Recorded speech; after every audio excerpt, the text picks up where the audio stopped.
Deni Avdija has arguably been the most improved player in the NBA to start the 2026 season. After averaging 16 points per game last season, Avdija has taken a massive leap to over 25 points per game at the recording of this video.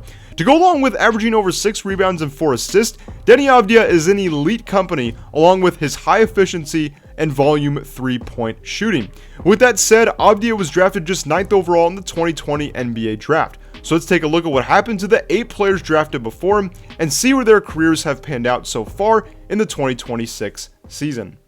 At number 1, we have Anthony Edwards, clearly just one of the best shooting guards in basketball. Obviously, also one of the most athletic players in the NBA. Yeah, I think for him, he's made 2 straight Western Conference Finals. He's really looking to win an NBA championship at this point and at least get to the NBA Finals. He's one of the premier superstars in the NBA now. He's obviously got some experience with Team USA, won a gold medal last year, and he's probably going to end up being one of the faces of specifically like USA basketball. He's really cemented himself as one of the best shooting guards in basketball, has a great impact on winning, an amazing two-way player. But yeah, for him, like I said, he's pretty much just looking to win a championship at this point, but he's still so young, man. He's got so much time in his career, so we will see. Maybe the Timberwolves will finally break through this season. The West is obviously very good. The OKC Thunder have pretty much controlled the West for the past couple of years, but it will definitely be tough for them to get past them this year. You never know, though. We will see.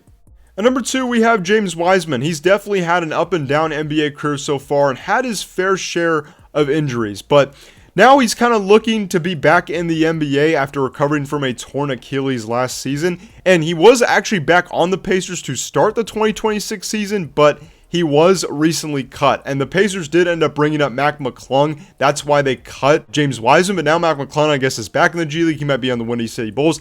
I don't know. But anyways, James Wiseman, at this point, like I said, he's just going to be looking to get back in the NBA. I still think he's got a lot of potential. Obviously, a super young player, can run the floor, can block shots, can rebound, and yeah, just really unfortunate, man. He's just had so many different injuries and things. I mean, the knee injuries early on in his stint with Golden State, and then, like I said, the torn Achilles last season. Just really unfortunate, man. So hopefully he can get healthy. I still think he's got a lot of potential, and I think at some point, some NBA team will pick him back up for this 2026 season. Who knows? Maybe by the time I upload this video, he'll be back in the roster.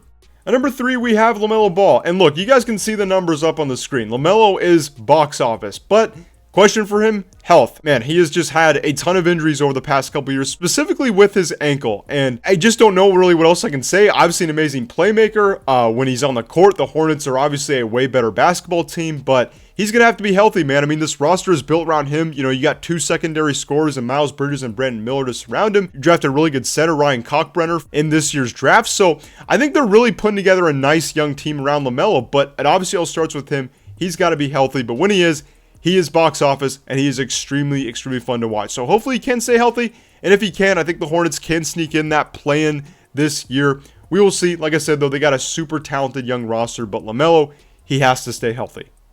At number 4, we have Patrick Williams. I believe the Bulls gave him a new contract this offseason, so he'll probably be here for the next 3 or 4 years, I would have to guess. But yeah, Patrick Williams, I think there's a lot of people that would have expected him to kind of break out as sort of an all-star type player, average around 18 to 20 points a game. But he hasn't really done that. He's sort of averaged around 8 to 9 points per game for his career, but he's been fairly efficient. He's shot around 38 to 40% from 3, I believe for pretty much all, if not, like most of his seasons in the NBA so far. And, he's still a good defender. He can rebound. And he's a quality role player. He just may not be, that superstar player that maybe, Chicago Bulls fans might have expected, which is okay to a degree, right? Like, not everybody's going to turn out to be a superstar player. But Patrick Williams, regardless, if he ends up turning into a superstar player, he's a really, really quality NBA role player. I think he's key for this Bulls team because they definitely have a lot of guards in their roster, and he kind of helps balance everything out, I think. So whether he's starting coming off the bench, he's going to play a valuable role for this team. And the Bulls have had a hot start to this 2026 season, so we'll see if they could keep that up. But yeah, Patrick Williams, pretty solid 3-and-D player, and at least at this point, that's probably what he's projected to be now, kind of for the rest of his NBA career. At number 5, we have Isaac Okoro. He is now teammates with Patrick Williams. Lonzo Ball was traded to the Cavs this summer, and the Bulls got back Isaac Okoro. It was basically a 1-to-1 swap, if I'm not mistaken. He's kind of similar to Patrick Williams. He's sort of a, pretty quality 3-and-D role player, and Isaac Okoro coming into the league wasn't really known as a three-point shooter, but he has really gotten that percentage up over the past 3 seasons, and I believe he has started a lot of games for the Bulls to start this 2026 season, and it makes sense, right? He's just a guy that you can kind of plug and play, doesn't need the ball in his hands, has improved that three-point shot, and is already one of the most athletic players in the NBA, and one of the best defenders in the NBA overall. So, fits really well pretty much on any roster, and yeah, maybe if the Bulls surprise some people, make the playoffs this season, I'm sure he'll be an integral part of that. You know, you got to have 3-and-D role players like Isaac Okoro. So, very valuable player, and if he's not with the Bulls by the end of the season, he'll probably be on a contender and definitely be an integral part because, like I said, one of the best defenders in the NBA, super athletic, and has improved his three-point shooting.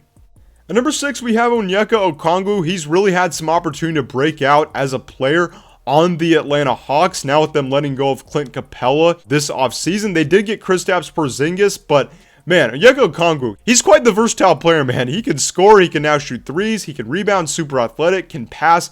I mean, there's really nothing he can't do. If he had more opportunity or was just on another roster, he'd probably be an all-star already, to be honest. I think he's just that talented and that good. But yeah, he's really expanded his game, like I said, added that three-point shot, and now with the increased opportunity, who knows? I mean, maybe he could develop into an all-star this year. He's definitely, I would say, trending that way, you know, if he continues on the trajectory that he has been on, you know, over the next couple of years. Yeah, he's a fun player to watch, man. Like I said, super athletic, can defend well, can shoot threes, can pass. He can pretty much do everything, and we'll kind of see how he develops for this Atlanta Hawks team. And Onyeka Okongwu will definitely be a big part of that. But the key thing for them, if Trae Young can stay healthy, I think his team will be very, very good and surprise a lot of people this year, so we'll see. At number 7, we have Killian Hayes. He spent his first around 4 seasons with the Detroit Pistons and then played some games with the Nets during the 2025 season. Honestly, I didn't really think he played that bad, so I'm kind of confused either why the Nets cut him or just why he's really not on an NBA roster this season. Now, it was reported that he was going to be on the Cleveland Cavaliers. I believe they had signed him to like an Exhibit 10 contract and then they had waived him. So I believe, if I'm not mistaken, he is on the Cleveland Cavaliers G League team at the moment. Could be wrong on that, but he's still going to get back in the NBA. But I think he definitely showed some promise last year in his limited action with the Brooklyn Nets. I mean, think with Killian Hayes, right? Obviously, his playmaking, his defending, that hasn't been the question. It's more so, can he be an efficient scorer? And that really has been the struggle. And so, if he can improve his three-point shot and, like I said, just be more consistent as a scorer, he'll definitely have a role in this league. Still super young. And just his value at the point guard position, right? Being able to pass, being able to defend, definitely very important. So we'll see, but hopefully he can get back on an NBA roster this season. And at number 8, we have Obi Toppin, played an integral role in the Pacers getting to Game 7 of the NBA Finals. And Toppin, I believe, has had some injuries here to start this 2026 season. And just the Pacers team as a whole, man, they've really, really struggled with all their injuries this year. But Toppin should have a good role, you know, when he gets healthy and just throughout the rest of this 2026 season. Just, like I said, just with all their injuries, with Miles Turner gone. And yeah, Obi Toppin, man, he's really developed into a quality role player. Whether he's starting, coming off the bench, he can shoot, defend, pass, whatever you need him to do. Yeah, he's just a fun player to watch, man. Super athletic, can throw down dunks. Yeah, man, hopefully Obi can get healthy in the rest of this Pacers team, and I think once everybody's back next season, this Pacers team will be fun to watch. This is what happened to all 8 players drafted before Deni Avdija. You guys have any more suggestions for the series, let me know down in the comments below. So thank you so much for watching. Hope you enjoyed the video, and I'll see you guys in the next one. Peace out.